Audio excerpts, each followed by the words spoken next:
What is up, guys? It is still here, and welcome to episode 203 of the FIFA 13 career mode. Let's get straight underway. Sampdoria accept the transfer offer that I put in last episode for Andrea Poli, and as you can see, it was 18 million plus City Kone just to get this guy, Andrea Poli. It was nice to see, though, that they accepted the offer. So I offered him what he wanted, 90,000, 20%, 2 years, and a crucial first-team player. All these people denying me contracts, man. All these people denying me contracts. I really hope he accepts. And in the meantime, Jimmy Bryan has been sold to AS Nancy for 1.5 million. So yeah, that's pretty good, wouldn't you say? It's nice. But see, here we go again. He's a top player at his current club and he doesn't feel the move suits me. You can come and be a top player at my club. Remember me? Back in FIFA 12, you were my main man in midfield. Come on, boy. Last year I helped you get through so much. Come on. I offer him 5 years and 90,000. Like, that will change. And I don't specify the squad role, but he's not going to want to join. Anyway, we're moving to the first match of the Europa League qualifying section. We have a match against Lyon here. I don't really know who Lyon are or where they're from, but Hugo Vieira gets probably one of his rare starts up front. And I hope that I'm going to be able to sell him in this transfer window, because he's not really that good of a player, and I could do with some more cash to go and buy my own transfer targets. But he misses a wonderful chance in the early stages of the match before. No! Titi, why? He gets injured, unfortunately. So we did have to replace him with one of my other centre-backs, Maicon, the original club captain, comes on. And him and Coney are going to form a good little partnership back there. Coney is actually a really good player. He's young, and he has a lot of potential. Benzwa, I don't know why you're... Anyway, I wasn't really playing my strongest team. I was playing my weakest team because I had in mind that I have a game against Marseille just 2 days after this. So Novilo here on the ball, going to do a little fake shot, then going to cut back on himself to make himself some space and put it into the middle. But the keeper manages to pounce on it before we finally get a goal. Lacazette going through and just going to smash it into the back of the net, into the bottom corner. A wonderful through ball by Grenier there to assist him. And the Usain Bolt celebration was needed. A wonderful goal in the 34th minute to put us in front in the Europa League, and we really want to qualify for this because, if we qualify, I feel that we have a really good chance to go ahead and win it. A lovely through ball again over the top to Lacazette, and Lacazette is through, probably going to score a second goal here right on the stroke of half time, but goes for a smash, and the keeper does well to just palm it out for a throw somehow. But into the second half now, I make some substitutions. I decided that it was time. Grenier comes off, and Real comes off, and some of my weaker players go on, although Gonalons isn't really a weak player. But look at this, my young 18-year-old striker. What a wonderful player he is going to be. A wonderful little turn in there and a shot, well saved by the keeper, and he denies him his first goal of the season. But again, a lovely little fake shot twice to work himself a little bit of space, gets away from the challenge, has a shot, but it is blocked out for a corner. However, nothing comes from the corner, unfortunately, and we do win 1-0 in the end, so it was a good result. But I really want to get my younger players some playing time. I perhaps should have loaned my young player that began with an S out. But Titi's only out for 4 weeks. I was feeling it was like 7 months or something, like Boney stupidly got injured in the first full season with Sevilla. But again, Andrea Poli doesn't want to come to the club because he's a top player. So I go on to approach Nathan Aki, one of my players that I've played with before. 79 overall and only 23 years old. He's probably going to be one of the best centre-backs in the world one day. And I feel under my management he can step up to that mark and be the best centre-back in the world earlier than that, because obviously the two best centre-backs in the world now are Steven Corker and Stefan de Vrij, and guess whose manager they were? Oh wait, you get the idea. I don't think I said my words correctly there, but whatever. I'm going to put in a transfer offer for Gary Gardner, my old man Gary. I think I'm going to offer 9 million plus Hugo Vieira, but I do go down in the end to 4 million plus Hugo Vieira. Do apologise, guys, I still have a cold.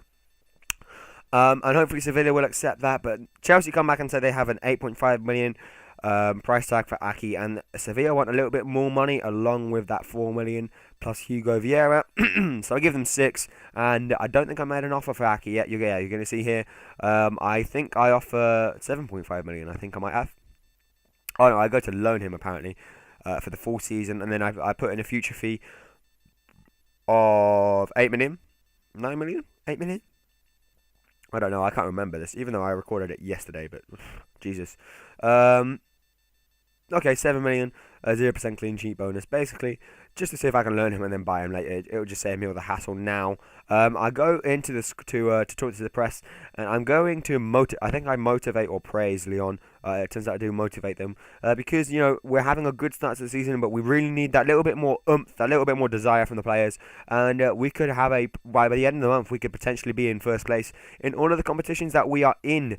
They don't want to loan out Aki, so in the end I just go for the 8 million transfer, see if that will help, see if Chelsea are willing to let him go. They still want more money for Gardner, so I offer 7 million plus Hugo Vieira, and if they don't accept that, then I'm probably not going to offer another offer because Sevilla are just greedy bastards. But anyway, there's the team lineup for the match against Marseille. As you can see, it's going to be a really strong lineup. Benzia comes back into the squad up front, so it's going to be a good match, and hopefully we can get some more goals and get another win in the league, because we really want to tone down on this French league and start getting in front nice and early on. So yeah, my transfers aren't really going well, but Benzia scores a nice goal there, but unfortunately he was offside. But anyway, less of that, more of the gameplay. Fetafadis makes a lovely run, but his shot goes wayward, and unfortunately he needs to work on that a little bit more. But Benzia, he gets lucky to win the ball twice. His player was a little bit in the way, but eventually Benzia does manage to score somehow. Again, guys, my recording was actually cutting out this episode, so I don't know what was happening. But it told me it was recording. The frame rate started being an issue, so I do apologize to any little lags that you might see in the video. Like this, for example, the frame rate's really dodgy. It's like starting and stopping again, but I do apologize for that. I can't really help it. I don't know what was going on. So yeah, anyway, we carry on. A wonderful through ball to Remy from Kelvin, and Remy is going to take a shot, but it was a wonderful challenge by Danny Rose, and Michael eventually managed to get the ball out, but the ref thought differently. The French refs hate me already. Look at this, he gives him a red card, right? Tell me if this is a red card challenge. Okay, look at this.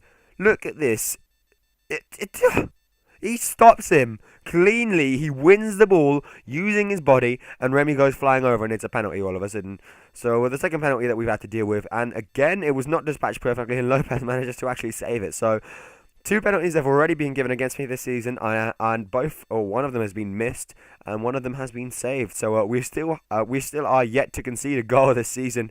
A wonderful save by Lopez from the Kelvin header, and just as soon as I was saying we've yet to concede, we nearly did. But Dale is set through in the 48th minute here, and he's just going to finesse it around the keeper. But Mandanda is up for it and manages to save it, and Dale misses one of his main chances. He normally always scores those, and we don't really get anything from the corner, although Benzia does have an effort. Double deflection, but Mandanda does manage to save it again. Fetafadis puts a wonderful through ball to Benzia. Benzia goes for the chip, but Mandanda was again up for it. He's one of the best keepers in France at this point, so it's no wonder he's saving everything. Lopez comes up with another big save himself, and Maicon eventually managed to get it out. But we link up front again. Benzia on the ball. He hits the bar after the keeper saves it. But, Fetafadis was on hand to just nod it into the back of the empty net. And he gets his first goal of the season and the first goal of his Lyon career. So hopefully he can be a really good player for us. But again, Benzia was just unlucky not to score here. A smash saved by the keeper onto the bar. Any other day that probably would have gone in, even if he had saved it. But it was alright because we still managed to get a goal from it in the end, and that's all that matters. But we move on once more. I really hate that. I really want to get Benzia as many goals as possible because I know he can potentially be the best player in the world, better than El Shaarawy if I train him. Having said that, El Shaarawy is a really good player. Really good player. And in my time as manager, I've been lucky. I've played with Elshar. I've played with the 93 Hazard as Benzia gets himself another goal. Nice. And I've also played with the 91 Neymar. So I've played with a few 90 rated players. 90 Falcao as well. It was 89 and following 90. Mata was only 90 for 2 games or something, because just as I left he became a 90, but whatever. In the end we get a 3-0 win, and the 10-man squad managed to win 3-0, so it's amazing, that one.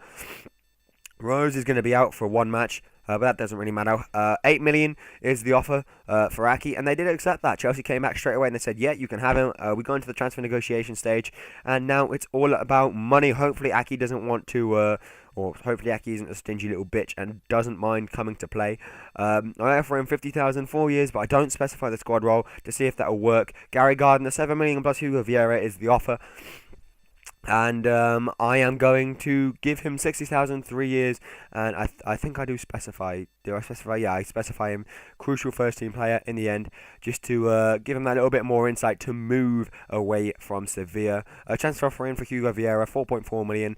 I'm just going to reject that straight away because I want to use Hugo Vieira in the deal for Gary, my friend Gary.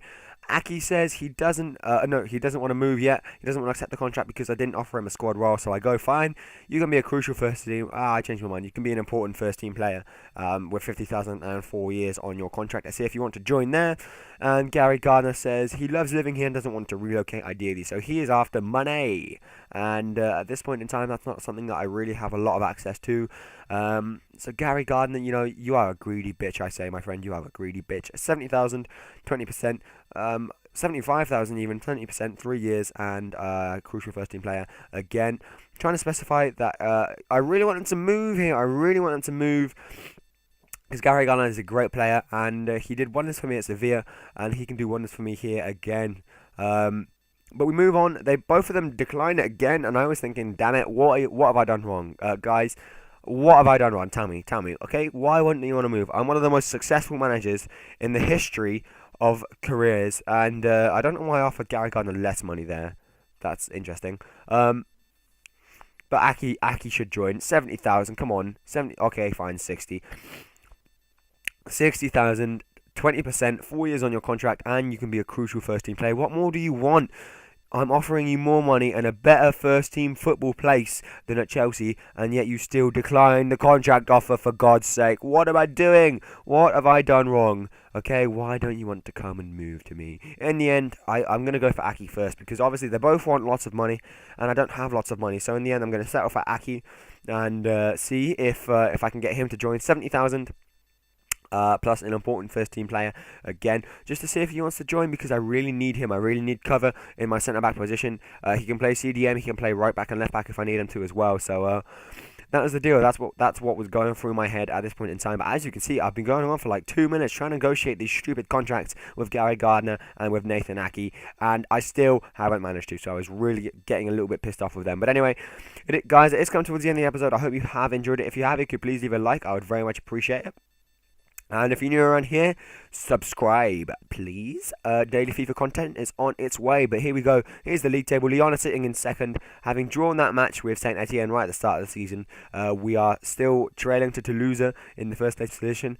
But we're having a pretty good start to the season. And guys, just look at the Champions League group tables, alright? You're going to see some wonders in here. I'm not going to comment on anything. I'm just going to let you watch these, right? But tell me which team is in here that you didn't expect to be in here, alright? I'll reveal it next episode. I'll talk about them next episode.